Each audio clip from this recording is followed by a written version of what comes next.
Welcome back. We're here with Scott Hayward of Tupelo Music Hall. And I was saying what this reminds me of when you were talking about the intimacy of it and the chairs being so close in. Mm-hmm. It's sort of like when you see those old movies and there's somebody doing a music, like piano concert, right in someone's estate or a mansion or something like that. Right. And they're all like seated around and it's so quiet and everyone's like so attentive and the person is right there in their living room. And it almost feels like that.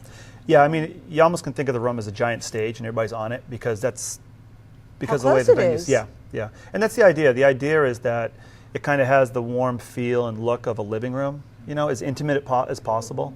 And we've never talked about this, but I get that really clearly. And when you were talking about how when the artist walks down the aisle to come and be on stage, and how people are so respectful of them. I mean, it's like you don't have people like touching or throwing or. Right.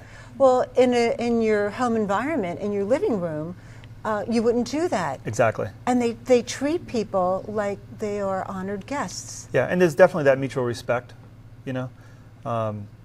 I mean, the people that come to see the people on our schedule, most of these people they've followed for years and years and years, And it's kind of like what I said about John Oates. Like, I feel like I know him. Yeah. Or Exactly. Don McLean was here last weekend. My sister-in-law was here in the audience. She feels like she knows him. Right. Yeah, I mean, you grow up with Don McLean. Right. Yeah. I mean, like. Yeah. You kind of can't escape him, if you listen to the radio. Right. Yeah. Right. So that's a very cool thing. And so I'm wondering.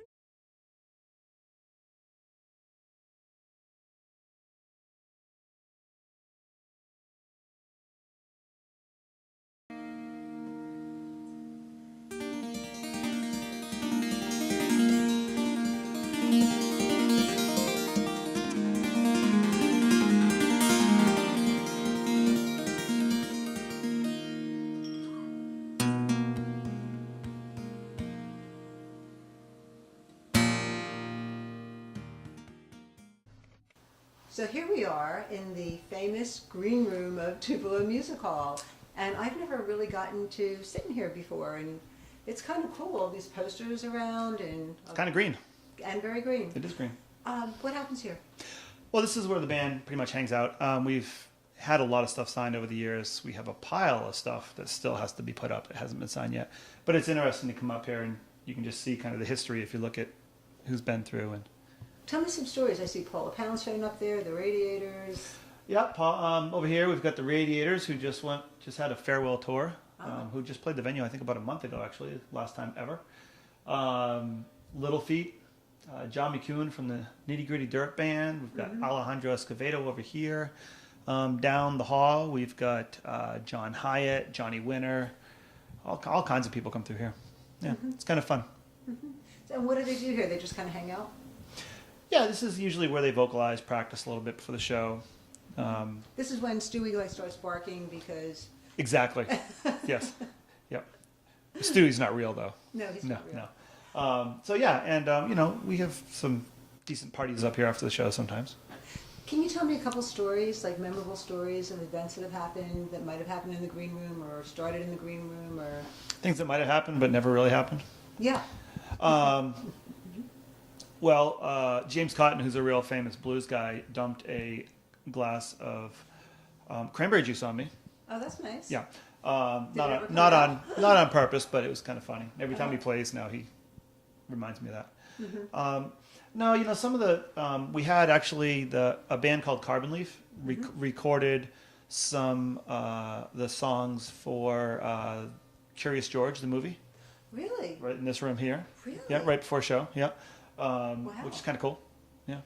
So a lot of stuff happens. This is just kind of a nice place to hang out with the bands and just get to kind of know them personally. So. You know what I get from here? It's like all the energy of all these posters is sort of like right in here, all that stuff. Yeah, it does have a vibe to it, definitely. It's kind of cool. Yeah. Very good. Yeah. Thanks. Welcome.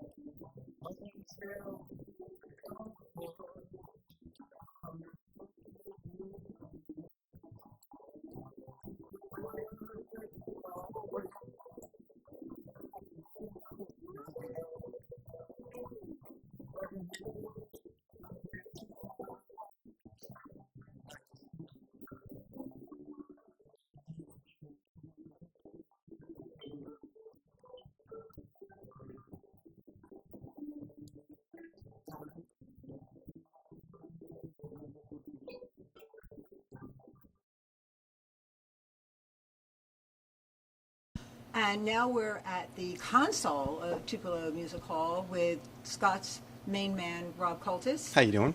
I'm great, and this is scaring the hell out of me. This looks This like is a piece of work. This Oh is a my beautiful God. piece of equipment. What is it? It's a DigiDesign SC48. It is the brains of the entire operation. All digital. It's perfect. Could I have one of those? I need a new. Absolutely, we'll get one for you. Absolutely. What does it do? It does everything. Somebody comes in here, you wire up the stage, everything goes into the console, and then out of the console it goes to the speakers. And that's what people hear. And so, I know Scott said that he's got the highest quality equipment. This is top notch. This is definitely the highest. And when a musician comes here, like, what does this do for them? What are they expecting, and what does this deliver on? Their sound guy is able to come in and basically make them sound like the CD that people normally hear. So you get that full Oh. experience. Wow. Absolutely. And what's that control thing? It looks like something you play Angry Oh, Birds this is just with. this is just the mouse. It controls just the screen. What you see on the screen is exactly what you see on the console itself. So that's a replication Absolutely. of the If I console? move this fader right here, you can see it move on the screen itself. Whatever I do here, it does there. Whatever you do there, it does here. Awesome. Absolutely. Awesome. What are some of the other aspects of, the equipment, and is it all right here? Pretty much everything. You're all hands on. Your whole brain work operation is basically right here. And Scott told me that now you're able to webcast. Absolutely. Where Absolutely. do you do that from? There's a little camera up top, right over there. You can see that. Okay. And then you get a feed. So out of the board, out of the console, you'll get a feed, audio, left and right, directly into there. So people can see and hear exactly what's going on. That is totally cool. Absolutely. Anything else you want to tell us about this part? That's pretty much it. It's the whole BrainWorks. There's a lot that goes into it. I mean, you're a cutie, but you stay out of the camera all the time, so That's this right. is like really weird for you. Absolutely. I'm sorry. Absolutely. It's okay. Thanks. You're welcome. And I like the haircut. Thank you. Very Appreciate cool. it. You too. Nice hair. Thanks. And now here we are at the Drinkery, which is downstairs at the Tupelo. And this is Andy Day, who is the owner of the Drinkery. Yes. And this place is amazing. It's just lovely. And what I think is so cool is that even though they don't serve alcoholic beverages, people can buy things. How does that work? Yeah, it's fantastic. We're here most of the day.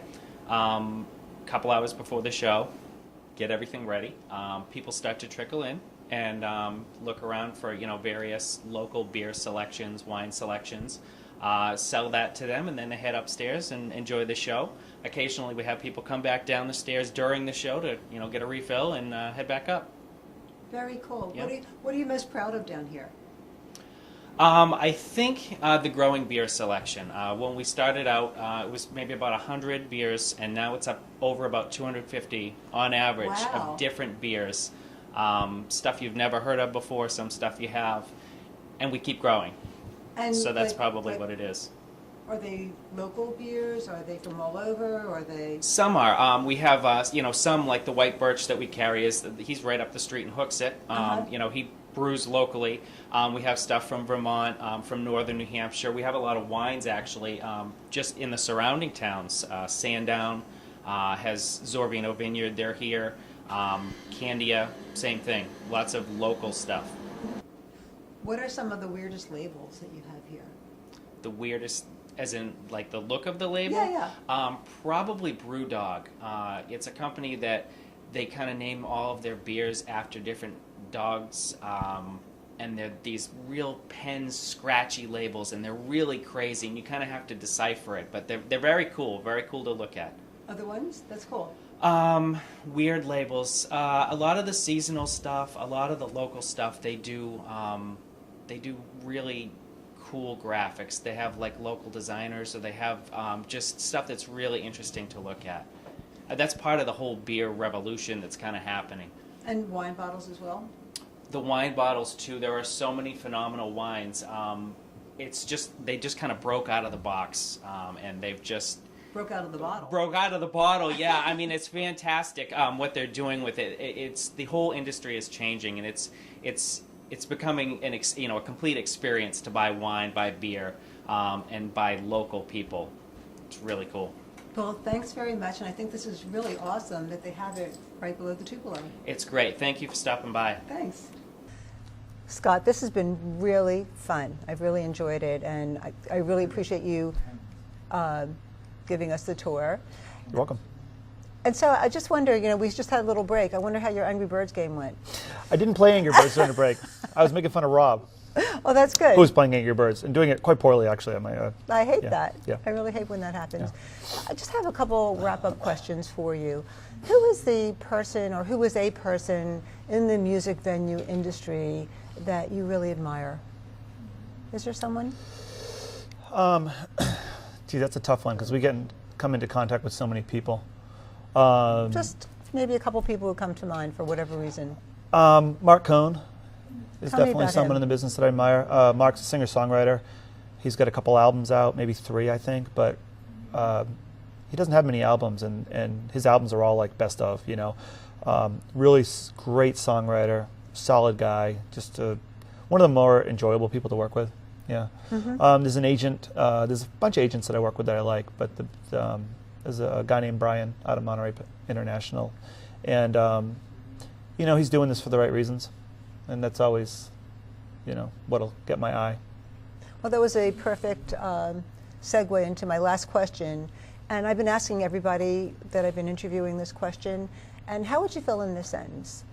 A life without blank is not worth living.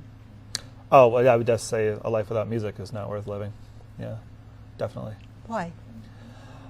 Well, personally, everything I do with music on. Music is definitely the soundtrack to our lives, and I think people will say, if they play a certain song or a certain band, I think it'll bring back memories of both good and bad things, and I just think it's a big part of our lives that people take for granted sometimes. Very cool. Yeah. Thank you, sir. This was terrific. Thank you. Appreciate it. Hi, folks. I just wanted to give you a little heads up. Our next show is going to be about the Act 2 Medi-Spa that's owned by Sheila Simone. Hi, Sheila. Hi.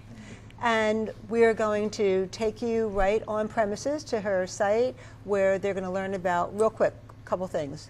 Pilates, yoga, cosmetic dentistry, plastic surgery, clothing boutique, nails, makeup.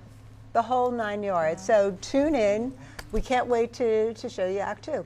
Thanks. Thank you for inviting me, Sharon. It's going to be a great show. Thanks. See you next time.